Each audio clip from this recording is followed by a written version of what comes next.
Isn't it strange how you can worry and feel anxious even when nothing is actually going wrong? Your bills are paid, your health is fine, there's no immediate threat or crisis, and yet there's still this quiet tension humming in the background, almost like your body didn't get the memo that things are okay. This used to confuse me because I thought constant worrying and anxiety were only supposed to show up when life was falling apart or when something was clearly wrong. But for a lot of us, worry shows up when life is objectively stable. So in this video, I'm going to walk you through why this happens, along with one powerful mental framework that has helped me to stop worrying, regain control over where my attention goes, and calm my nervous system instead of staying stuck in negative thought loops. So let's start off by addressing the concept of worry. The core of worry comes from uncertainty plus desire for control. When something matters to you, your mind tries to reduce risk by mentally simulating outcomes. It asks questions like, what if this fails? What if I regret this? Or what if I'm not ready? The mind is trying to close the gap between where you are now and a future you can't fully control. When that gap feels threatening, worry is what fills it. Just think about it. Worry is not something you were born with. It's a habit that you developed over time as a protection mechanism. It's a learned habit. The problem is that worry doesn't actually resolve the fear of uncertainty. It just keeps you thinking about it, which creates an endless thought loop. And if you continue worrying for long enough, this becomes a learned behavior that becomes familiar. For me, worry showed up as a mental fixation around wanting security, job stability, financial security, future-proofing my life. I wanted buffers, options, and the ability to retire early, even though I didn't know what I wanted to do next. And to be fair, a lot of good came from that. I worked hard, I saved, I invested, and I planned. From the outside looking in, it seemed like the responsible and disciplined thing to do. But internally, it was being driven by a scarcity mindset that had turned my worry into anxiety. It stemmed from me not trusting that things would work out unless I stayed alert. So without realizing it, I unintentionally trained myself to internalize calm as being irresponsible. And here's the ironic part. Even when things in my life improved, my worry still stayed. That's when I started becoming more aware and seeing things more clearly. Even when my circumstances had improved, my anxiousness did not. Every time I hit a goal or milestone, my mind quietly moved the goalpost. I thought more savings would mean more peace, more security would mean more calm, but my mind was never at rest. Here's the thing. Worry feels useful because it creates the illusion of doing something. It feels proactive, responsible, and even productive, as if your mind is problem solving. Worry can feel like planning, but without a resolution. Worry also feels like vigilance, where staying alert can make you believe it will stop you from being caught off guard. There's also reinforcement happening because worrying reduces the feeling of uncertainty temporarily, even if nothing changes externally. Mentally rehearsing scenarios basically gives the mind a false sense of control. So what ends up happening is your nervous system starts to associate worry with safety, not because it's actually safe, but because it feels familiar. And over time, calm starts to feel foreign and worry becomes the baseline. Early on, the pattern usually looks like this. Worry leads to anxiety. But later on, the loop flips. Anxiety creates worry, which creates more anxiety. And the distinction matters because worry lives in the mind while anxiety shows up in the body. When your mind is time traveling into the future or drifting beyond what's right in front of you, that's not the problem. The problem is that your attention gets trapped in these negative thought loops, which not only robs you of your peace, time, and mental energy, but also keeps your body in a constant state of fight or flight. By the way, if you're ready to stop overthinking and reclaim your mental clarity, I've put together a free ebook called Don't Overthink It. I know the title is pretty straightforward, but it's a simple guide that helps you understand the root cause of overthinking and gives you actionable strategies to build confidence in your decision making. So grab a copy in the link in the description below. From a neuroscience perspective, here's why this happens. Your nervous system doesn't speak logic. It responds to signals. When your thoughts keep projecting into multiple possible futures, your body reacts as if those futures are already happening.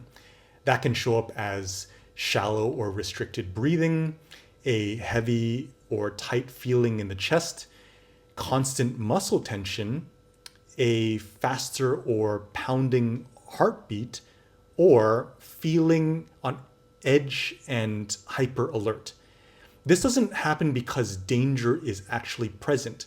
It happens because the mind imagines it vividly enough. The brain isn't great at distinguishing between real threats and rehearsed ones. And the more often you rehearse fear, the more familiar that state becomes. So over time, low-level tension starts to feel normal and calm starts to feel unfamiliar. That's when people say things like, I don't know how to relax. It's not that they can't relax, it's that their nervous system has forgotten what a calm and neutral state feels like. This is where mindfulness stops being an abstract idea and becomes a very practical mental strategy. Think of mindfulness as a tool that helps you bring your attention back to the present moment. When your attention comes back to what's in the here and now, it gives your body the ability to register that nothing urgent is actually happening. So your nervous system gets a different signal. Most fear today isn't even physical, it's psychological. Fear of not having enough, making enough, or being enough. And the body reacts because it responds to perceived threat, not just objective risk. Here's how you can think about it. Thoughts are how the brain talks, and emotions are how the body listens. That's why anxiety shows up in the body, even though it starts with a thought. A thought sends a signal and the body reacts. When those thoughts repeat without action or resolution, it causes the body to stay switched on. Worry feels like activity, but it isn't, so it spirals. Action, on the other hand, is different. When you take action, even if it's small action, your subconscious is paying attention. It watches what you do and registers it. Action essentially sends a signal that says, I'm responding, I'm capable, and I'm not stuck. That signal alone is what helps to start calming and reprogramming your nervous system. This is where the circle of control becomes extremely useful because it explains why most people continue to excessively worry and how to interrupt that process. The circle of control is an idea that comes from Stephen Covey, the author of one of my favorite books, The 7 Habits of Highly Effective People. And in this framework, it illustrates 3 circles that quietly shape how much stress or calm you feel on a daily basis. Your circle of concern, your circle of influence, and your circle of control. Most anxiety comes from spending too much time in the wrong circle, merely because it is the one where you don't actually have leverage. The outer ring is your circle of concern. These are things you might care about but can't personally do much about. Thinking about them feels important, but it doesn't change anything. It just keeps your body tense. This includes things like geopolitics, the future, the economy, traffic jams, strangers on social media, or even your past behaviors. I'm sure you can think of someone you know who gets riled up talking about what's happening in the news, but doesn't have the ability to impact these events. The thing is, you can stay informed if you want to, but living here all day doesn't necessarily make you safer or more prepared. It just keeps your nervous system on high alert. Then there's the circle of influence. These are the things you cannot directly control, but you have the ability to influence and steer the direction of through your actions. This includes things like your relationships, team morale at work, how much people trust you, your reputation, how safe your partner feels around you, or your children's emotions. In this ring, you can't directly control anything, but you can influence and shape them through your time, actions, and effort. At the center is your circle of control. This is the smallest circle, and it is where you have the power to create the most change when it comes to reducing worry. And the reason is simple. Your circle of control contains all the things you have complete agency to directly control through your actions. This includes things like what content you consume, how much negative news you take in, how you speak to yourself, where you focus your energy, how you respond to rejection, or like what you do in the next hour. If you're worrying about something that is within your circle of control, then action is the antidote to reduce this type of worry.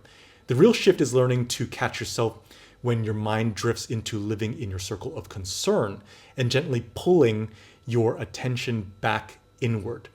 When you practice spending less time obsessing over what you can't change and focusing your attention on what you can control, this decision alone changes your perspective and how your body feels.